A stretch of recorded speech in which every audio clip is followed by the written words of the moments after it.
દવાખાને હમણાં એક ભાઈ ગયો તો ડોક્ટર કે બોલો, તો કે ઉધરસ શરદી ને જરાક આમ ધગશ જેવું આવી જાય છે.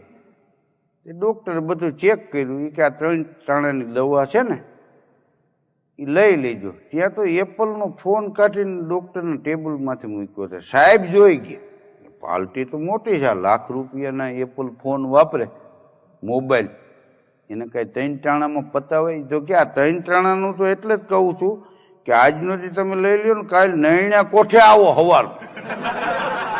અને આપણા દવાખાના નીચે આપણી જ લેબોરેટરી છે, આખું શરીર ચેકઅપ કરાવવાનું થશે. 5000 રૂપિયા થશે, પણ જે કાંઈ તકલીફ હોય ખબર પડી જાય. ઓલું તો ગયો 3 ટાણા દવા પીધીને સવારે નૈણા કોઠે આવ્યો, એ બધું ચેક કર્યું, ડાયાબિટીસ માપીને હવે એ કે જમી જાઓ, જમી લ્યો. પછી જમ્યા પછી પાછું ચેક કર્યું,